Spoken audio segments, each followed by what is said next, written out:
If you're over 50 and you're looking for a safe set of exercises to help you strengthen your core, then this video is perfect for you. If you don't know who I am, my name is Will Harlow and I'm the Over-50s Specialist Physio here at HT Physio in Farnham. And today I'm going to be giving you 7 of my favourite core strengthening exercises that are perfect for people over 50. Now, the core is a set of muscles which makes up the area around your midriff. It's comprised of a number of different muscles, and contrary to what a lot of people think, it's not just the six-pack abs. Now, these are a set of abdominal muscles, but we have other and more important abdominal muscles that live deeper inside the body.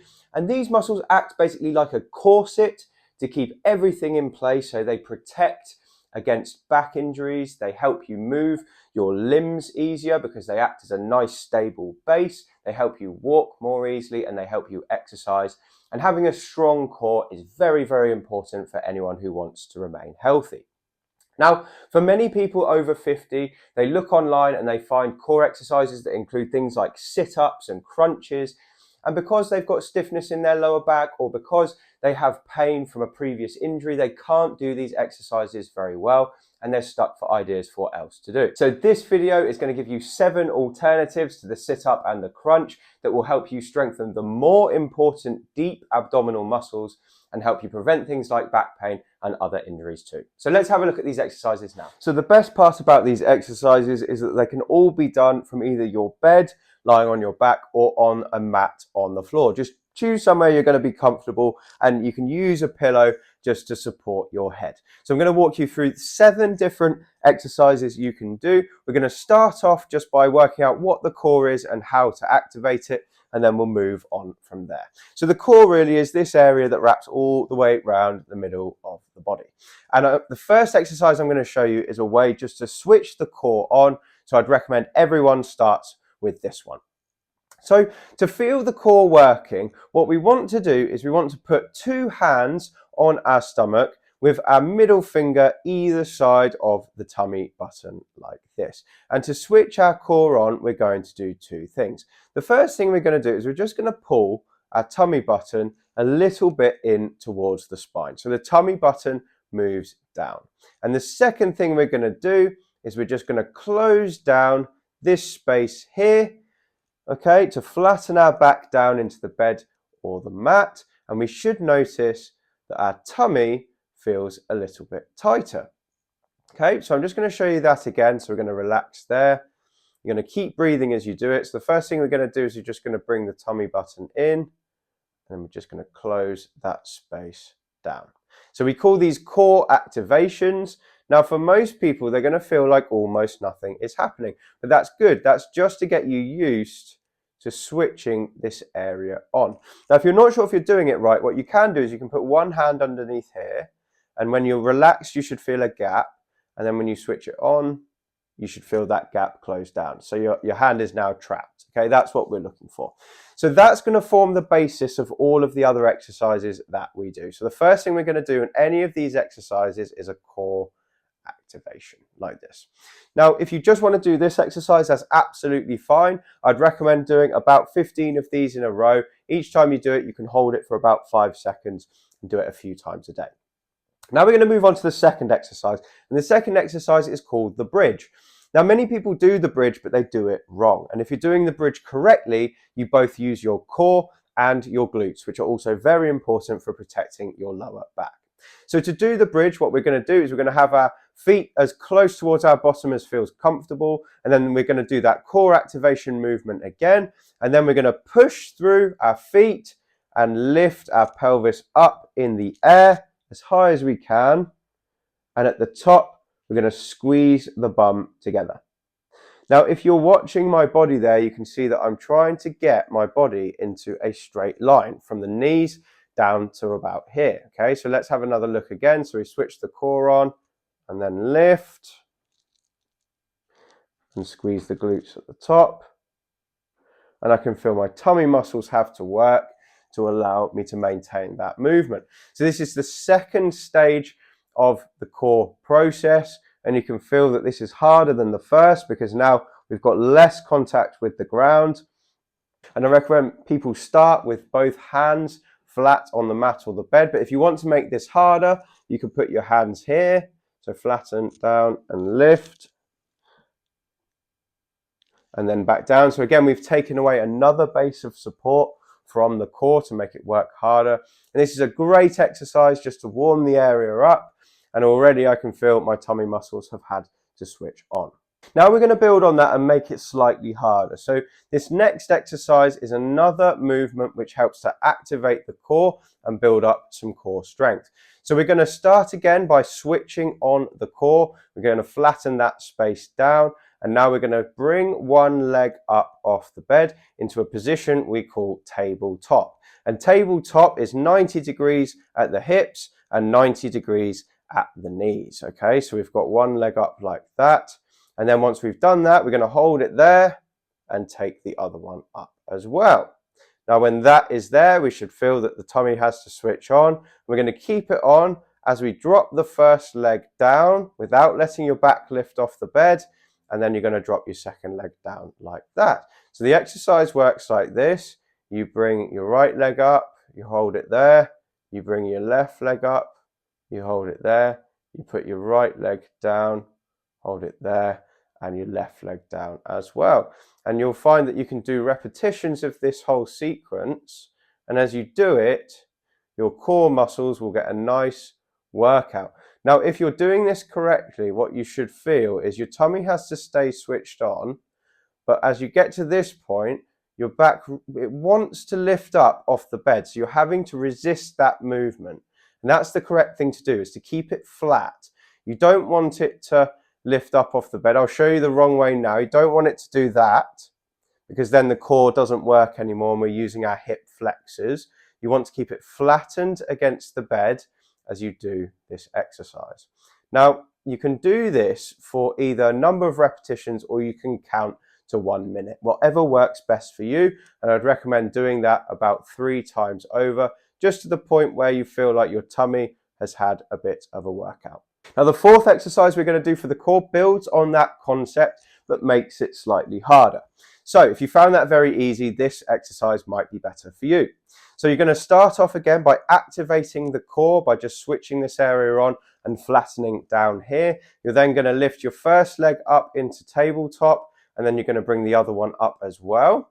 And now what we're going to do is we're going to keep both up in the air, and we're just going to drop our leg down on the right to touch our toes on the bed, and then bring back up. So we're not weight bearing through that leg. Unlike the last exercise, we're keeping this control all the way down, touch, and back up.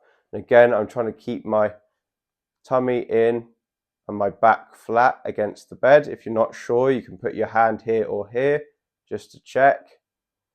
And really what we're doing is we're not looking at how many repetitions we can do.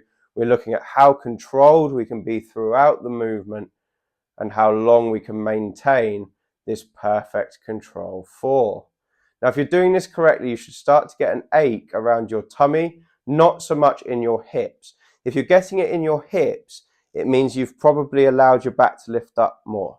So flatten down more, pull your tummy in, and then down. And that takes the emphasis off the hips and puts it onto the core, which is what we're trying to strengthen.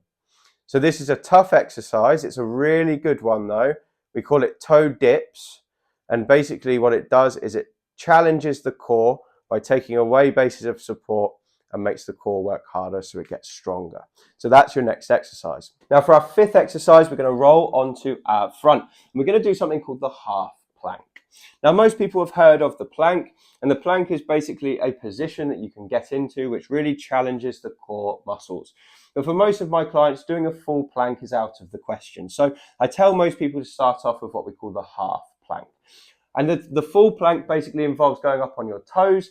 The half plank involves going up on your knees. So you're going to start on your front with your elbows underneath your shoulders and your knees on a nice surface like the bed or a mat. And all you're going to do is you're just going to lift your pelvis up, and you're going to keep your body as straight as you possibly can with that core switched on, just as I told you before. So to switch that core on, you're going to try and pull your tummy button in towards your spine and keep breathing as you do this. What a lot of people do is they forget to breathe. And it sounds silly, but most of the people I teach on these exercises, they start off holding their breath. And it means that very soon they get puffed and then they can't carry on. So if you need to be able to keep breathing, so make sure you're breathing into your stomach whilst you're holding this position. And this is a nice exercise because all you need to do is hold it there. You can count how many seconds you can get to before it gets tired. And what I'd aim to try and do is beat that time every time I did it. So if you start off just being able to do 30 seconds, next time see if you can get to 35 seconds, time after that see if you can get to 40 seconds, and on and on and on until you get much stronger. Now the sixth exercise I've got for you is one of the McGill Big Three. And McGill is a researcher on back pain, and he chose 3 of his favorite exercises. One of them is called the bird dog, and this is a really good core exercise.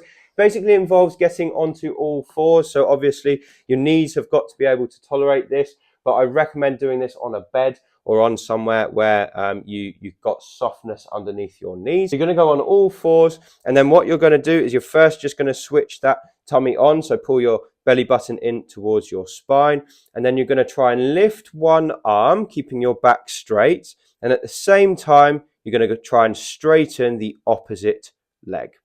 Okay, so you want your arm to be straight and your leg to be straight, and you don't want your spine to rotate at all. And then you're going to bring that down like that, and then you're going to swap sides. So the arm comes up and the leg comes up as well. Now, if you're doing this correctly, you should find that your tummy has to work quite hard to keep you straight. What most people do wrong is they rotate at the spine, which means that they don't get a very good workout on their core. They're working other muscles, and their control is not as good as it should be. So you're keeping everything straight and keeping your core switched on as you do this, and then you're bringing it back in to all fours like that. Now, the other thing to watch out for again is breath holding, so don't hold your breath as you do it. This is also a really good exercise for balance because obviously you've only got 2 small points of contact with the bed, so make sure you're doing this on a nice big mattress so that if you wobble it won't matter. This is a great exercise for preventing back pain as well because it does strengthen up the core in a very different way to the other ones. Then for the 7th exercise for a stronger core, we're going to go back to an element of planking, and we call this the side plank. And this is a fantastic exercise for strengthening the oblique abdominals, so the ones that are on the side, which we haven't yet really covered, but they're an important part of the core as well. So to do a side plank, what I'd recommend people do is they start off with a half side plank. So bend your knees and have your knees basically in line with your shoulders like this. And you want to weight bear through an elbow on the mat or the bed. Now the side plank is quite easy. You're just going to put your hand on your hip like this, and you're just going to lift like this so you've got a straight line.